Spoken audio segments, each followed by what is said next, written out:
the head coach, but he's in Pittsburgh now as an OC. What about him?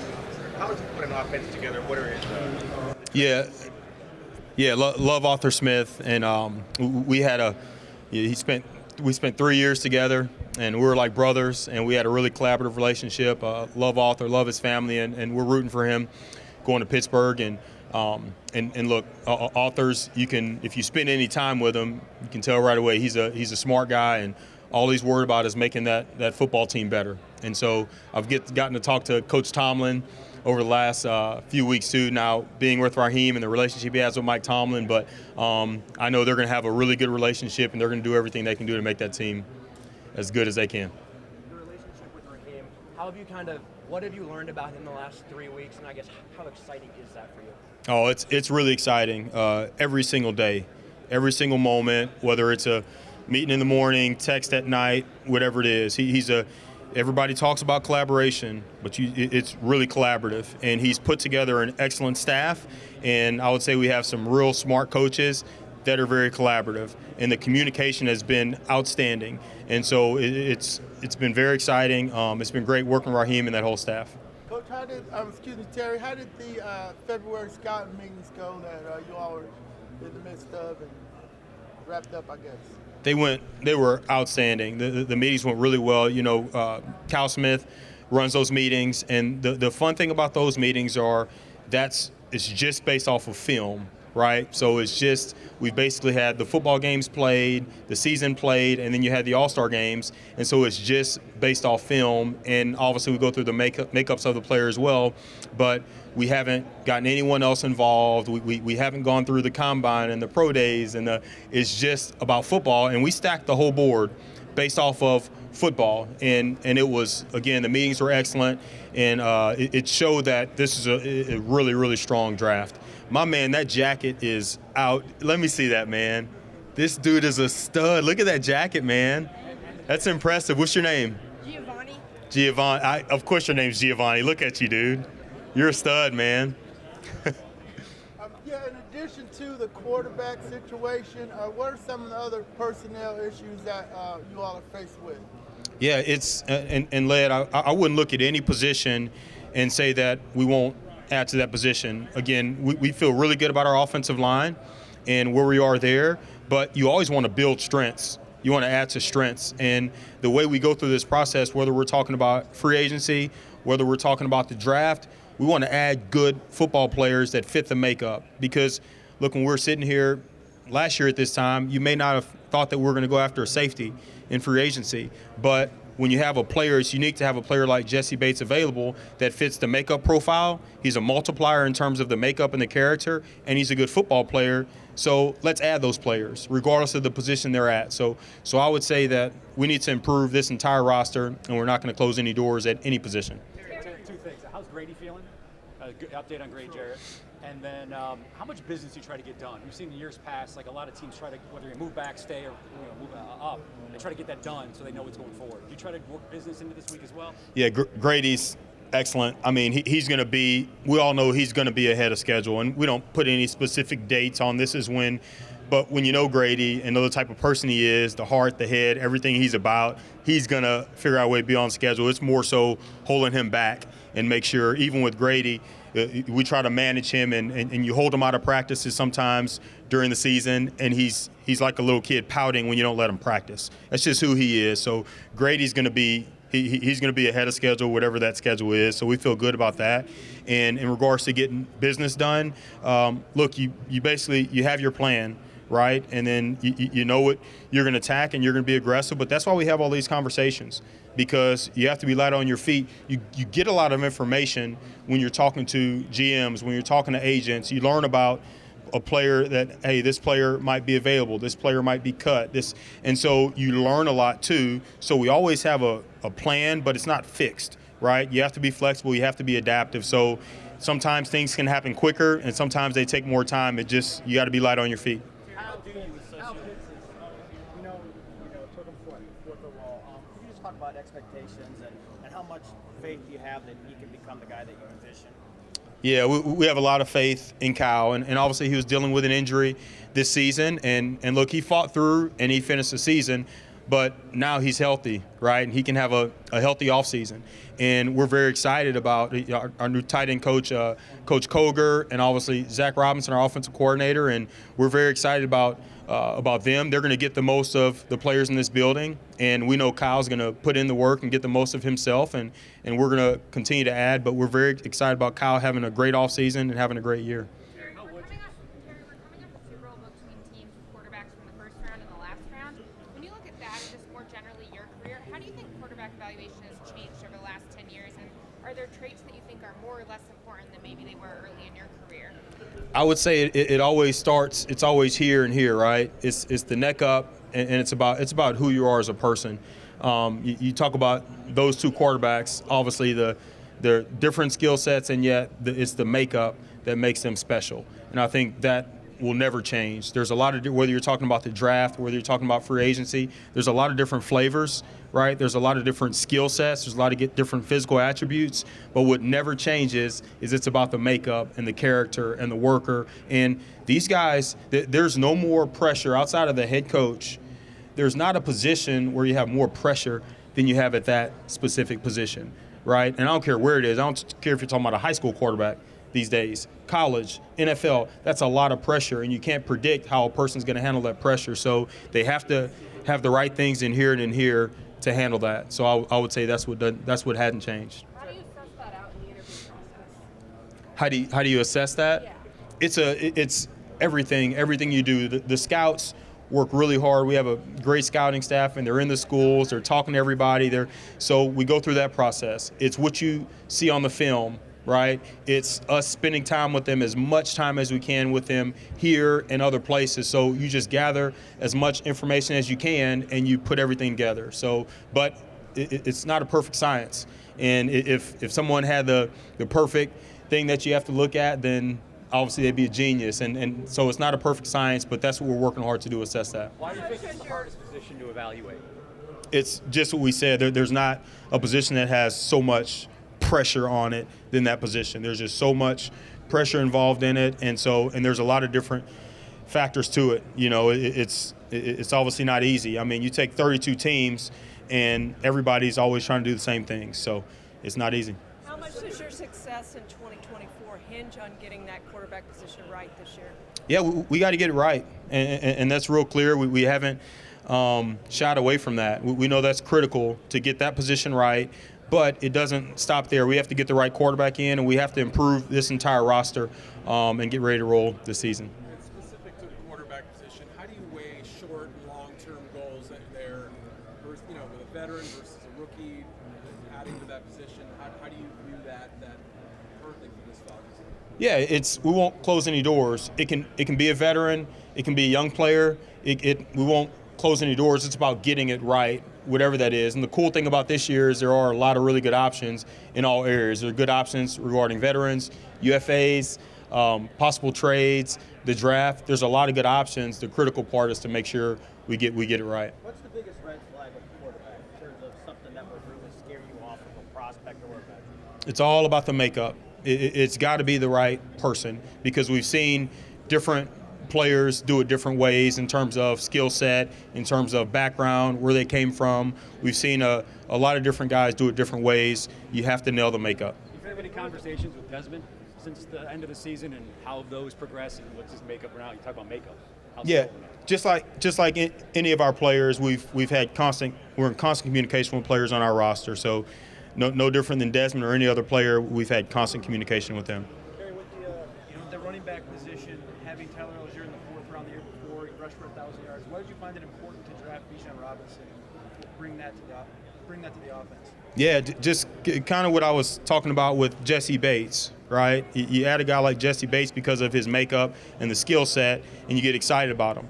And that's our mindset with any position. It's not about drafting a running back. It's about drafting the right guy and adding the right guy. So a guy like Bijan, we believe he's the right player. The makeup, the skill set, everything aligns. And when you get players like that, they're multipliers. They make people around them better. So we don't get caught up into what the specific position is. We're just adding good football players. How would you evaluate his rookie year? Bijan's rookie year? Yeah, he did some really good things, and we saw it. He did some, I would say, some special things, and yet there are areas that we're going to continue to improve with him, just like everybody else. So, hey, did some good things, showed some really good things. It comes down to winning, and we didn't win enough. So everybody's looking in the mirror and saying, what can I do better? I know he's doing that. What can I do better next year to help this team win more? But I would say he had a great rookie year, and I would say he's going to have a better year in 24. Yeah, Terry, there are 11 players from Georgia here, Bowers and I guess McConkey on top, maybe Bullard. How do you assess that group, the contingent from the University of Georgia this year? Yeah, I won't go through each one of them, but obviously it's a good group. I mean, that's one of the better teams in the country. So they put some good football players. Obviously, Kirby knows how to pick them coming out of high school, and he knows how to coach them up and get them ready to go. So we're obviously looking hard, not just at the players on Georgia's roster, but there's a lot of players that are from Georgia. And I'll always say this, and it's true. I'm at a lot of park ball games and with my kids, and I don't know what they're putting in the food down in Georgia, but they've got some unreal athletes, males, females, because I have my daughters play sports too. It's crazy what they do there. So we love our hometown guys. Terry, going back to the coaching search, I know you're very happy to land with Raheem. I was curious, there's not many teams to speak with Coach Belichick. Yeah. Where did his vision align for the Falcons with your vision, and where did things differ? Yeah, just like Arthur Blank said in Vegas, that, hey, we went through that process with Coach Belichick, and he was willing to work with the staff and be collaborative, and he was ready to coach. And so I would say there were great interviews with Coach Belichick and with a lot of other people. And it came down to Raheem, and we're very excited about Raheem moving forward. What was it about Zach Robinson's ability to develop quarterbacks that made him an attractive commodity at offensive coordinator? Yeah, great question. And Zach's the developing quarterbacks. Look, he played quarterback, right? Not just Zach, but T.J. Yates, our quarterback coach, played quarterback, and we have other guys in our group, Ken Zampese, DJ Williams. We have a lot of really good guys in regards to the quarterback part, but it's not just about that. It's about the offense as a whole. And when you hear Zach talk, you can hear how intelligent he is, but not just intelligent, but how forward-thinking he is. So he's not going to be fixed on a specific thing that he's always done, and we're just going to do it this way. He's going to look at every player on our roster and how can we maximize each one of those players, and then how can we bring players in and continue to grow. So, but that part of it, the quarterback process and evaluating all the free agents, evaluating all the college prospects, that's a very important part of it. And not just Zach, but there's a really good group that we're going through that with right now. How important is it to know what other teams are thinking? And with all the information that's out there now, how do you kind of synthesize what's real and what's fiction? So I don't listen to that information because it's true. Like there's a lot of things out there that just aren't accurate. So personally, I really don't read or listen to any of those other things. I just stay focused on our process and what we need to do. Now, we do have conversations with other teams, and we gather as much information as we can. So there's some real things that we get from direct communication, but I don't read what the narratives are or anything like that. You'll go crazy if you do that. It's just about focusing on our process and knowing what's real. Thanks, guys. Thank y'all. Thanks. A lot of talk about the quarterback situation. Any update on that? How y'all going to approach how you going to approach that position here at the Combine? Yeah, we're still working through it, and like we've said, that we're going to keep all options open, right? Free agency, trade, draft. We're working through all those things simultaneous, and we have a lot of really smart people in the building, from Raheem, Zach, T.J. Yates, Ken Zampese, DJ. We have a lot of really, really good people, and we're spending a lot of time with them and working through that. But we're right in the middle of that process right now. And the reports this week that you all were going to aggressively seek to trade up, how do we categorize that in, smoke screen or draft talk, or, how do we deal with that? Like I said, we're keeping all the options open. We could trade up, we could trade back, we could stay at 8. And so when those reports come out, and I actually don't see all the reports when they come out, so you never know where they're coming from, but you've been doing this a long time, D-Led, and you know that a lot of those things aren't accurate. They're created narratives, but look, we're wide open. We can move up, we can move back, we could stay right at 8. And just one more follow-up.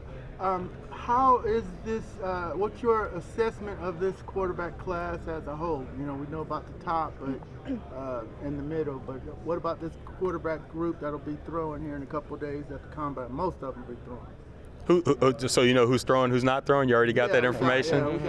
Look, it's really, it's a really good group, and it is. It's a strong draft overall.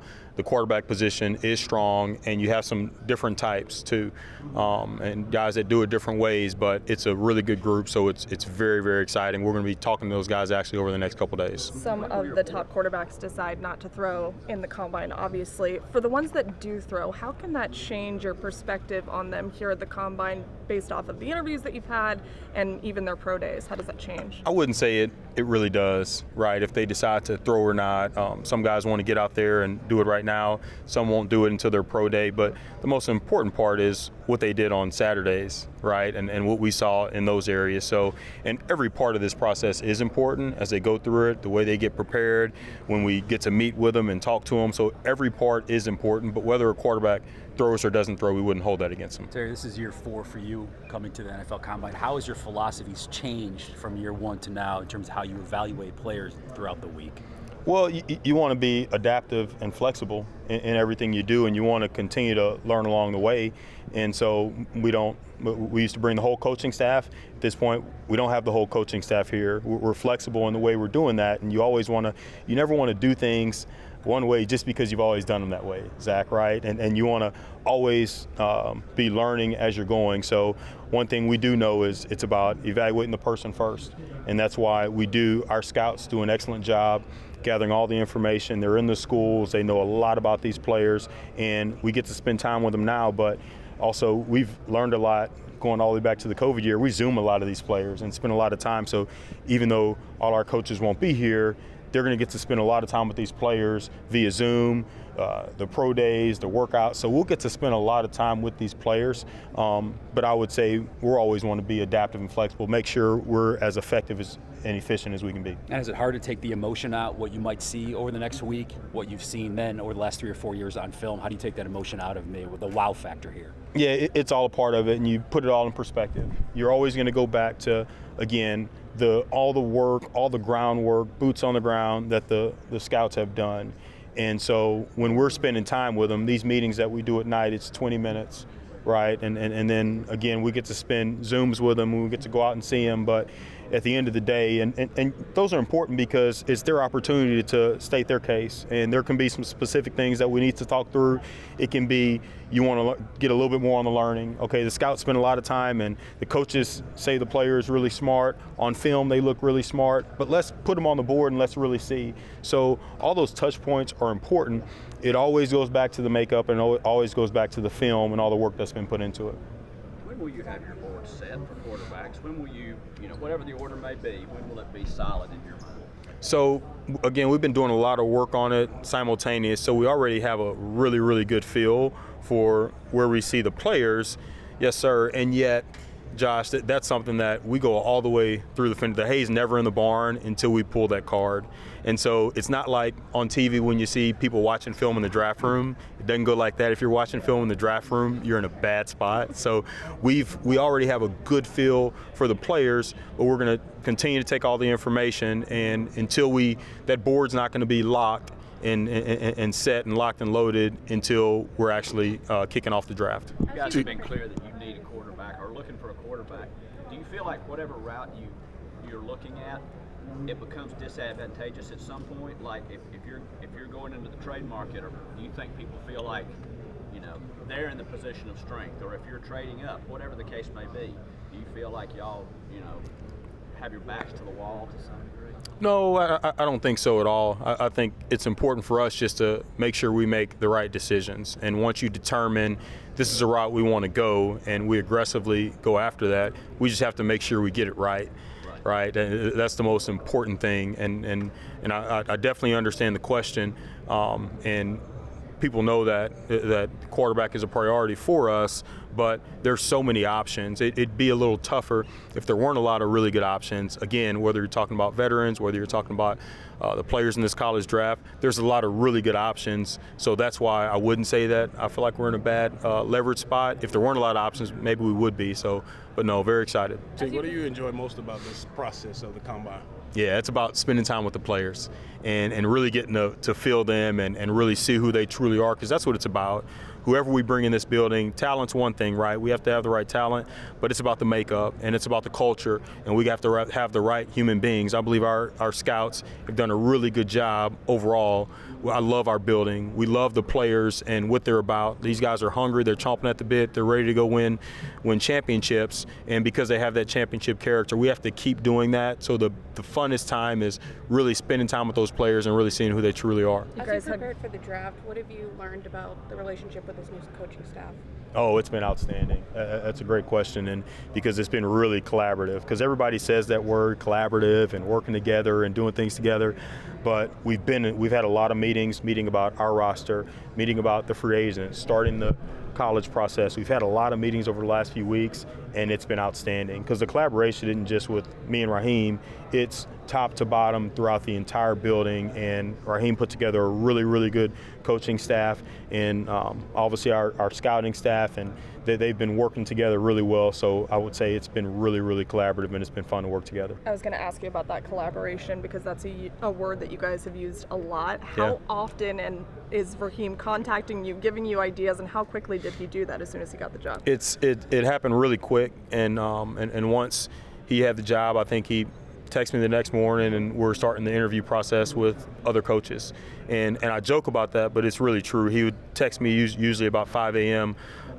And to get going, and he was on the West Coast. So the guy didn't sleep, and I was in every coach's interview, and he really wanted to know how I felt afterwards. And obviously he's looking at certain areas, but I'm looking at certain areas of him, and he really wanted to know how I felt. We spent time right away talking about our current staff or the staff we had at the time, and we talked through the coaches, and he really wanted to listen and know what I meant. So it was really cool. That collaboration was shown right away. Terry, take me through the interview process with these guys. 20 minutes. Are you trying to get them out of their comfort zone? Are you trying to show how smart they are? What is that process like when you have them for 20 minutes? Yeah, good question, and it's different for everyone. And like I said, our scouts do an excellent job going through the background, and we know the profiles of the players going into it.